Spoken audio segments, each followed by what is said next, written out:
For this project, you're going to need a set of broad line Crayola markers, a Sharpie marker, a pencil if you want, a variety of crayons, a paintbrush, a dish of water, and some watercolor paper. So I hope you enjoyed learning about Basquiat in your story. Now, what I wanted to do first is I wanted to compare the Basquiat painting to a plastic toy dinosaur, because you're going to notice a lot of similarities here. I'm guessing that he probably had a plastic T-Rex toy as a child. So if we go and look, you're going to see the shapes of these heads are very similar. It's almost a triangle, but not quite. It's kind of like a triangle met a rectangle. And then we have this kind of rectangular body, our arms and legs adding in, and then this big long tail. So now as we go to draw, we're going to be paying attention to these main shapes, this kind of triangular head, this rectangular body, and kind of this long triangular tail. So let's go ahead and move these aside. So I really love how Basquiat added a crown onto there. So I'm going to make my dinosaur have a crown too. So I'm going to come up to the top of my paper, just drop down a little ways and draw a line. And then I'm going to draw some kind of a crown. You can do anything you want for your crown. And now I'm going to put on his head, and I'm going to take and come over to the edge of the crown and draw a line that slightly angles down. And then I'm going to make kind of a U shaped. So I kind of have a sideways U. And you're starting to see the dinosaur head. And I'm going to close it up. Now, if you want, you could add on some dinosaur eyes. You could add on dinosaur teeth.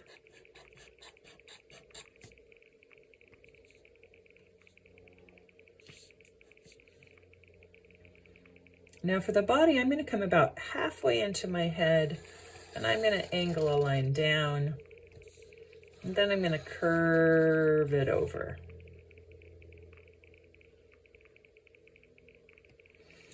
And then I'm going to come to the back of my head, and I'm going to bring a line down.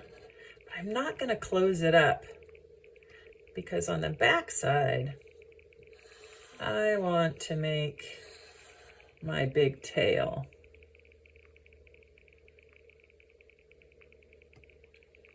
Now let's add a dinosaur foot. We're going to add 2 lines coming down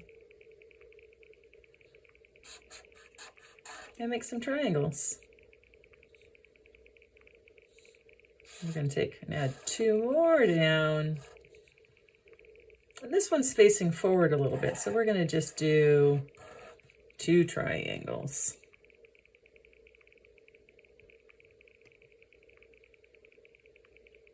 Let's add on our first arm. We're going to drop down a little ways from our head and make 2 lines going out. And put on a hand. And go underneath. Make 2 arms going down. And add on another arm. Now that we have our dinosaur drawn, we can also think about maybe adding words. He often would use the word king or queen or roar. What kind of a word do you want to add into your background? And where do you want to put it? Maybe you want it down low, maybe you want it up high, maybe you want it here. Whatever you want, you can go ahead and put it on. I think I'm going to make mine a queen.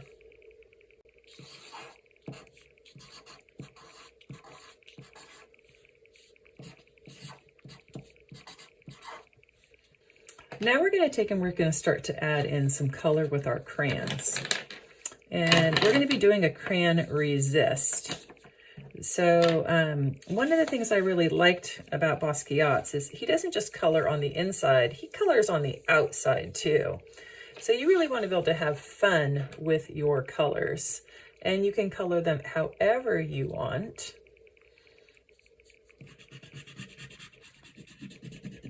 But I'm actually going to color outside of my lines first.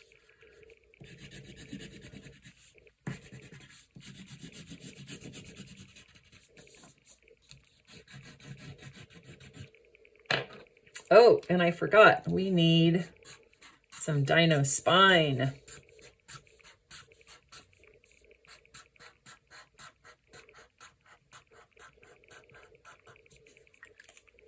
There we go. Now, so go ahead and color this however you want.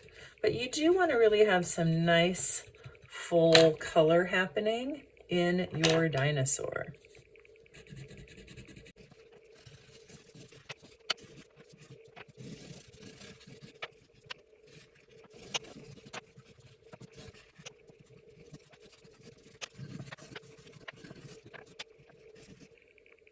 All right, so now I have my dinosaur really colored in, and know that I did put white crayon on my teeth and my eyes so that they don't get lost when I go to paint. So next we want our Crayola markers, and we want to break them up into either warm colors or cool colors. And warm colors, think of things like fire, the sun,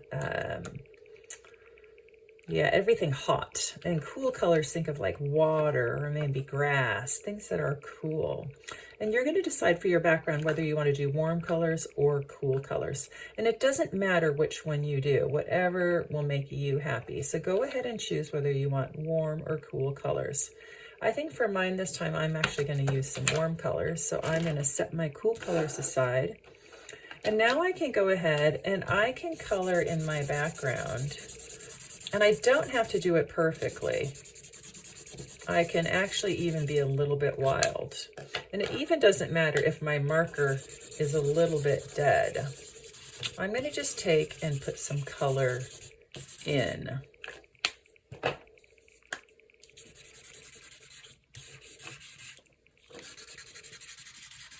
And I can be really free and easy, just like Basquiat was when he made his art.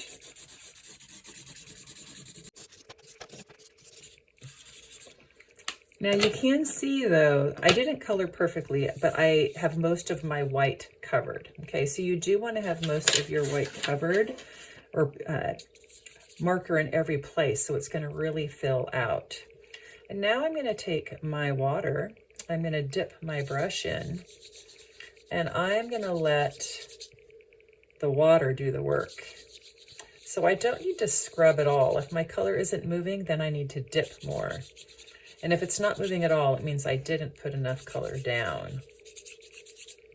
So I'm going to paint, and I can go right up over my dinosaur, all of my drawing.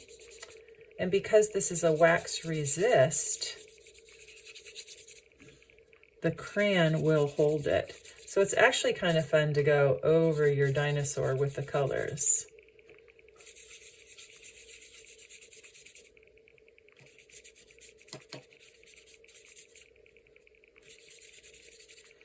And you'll notice I took color over my words with my crayon. And by doing that, my words are really standing out. So that's kind of a fun thing to do, is to put color over your words.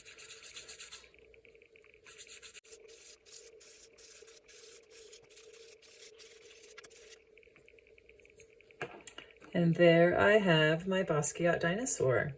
Now, sometimes people like to take salt and sprinkle it on if you want to have more texture in your background, but I think I'm happy with how mine came out today, so I'm going to go ahead and just leave it. Thanks for joining me today. Bye-bye.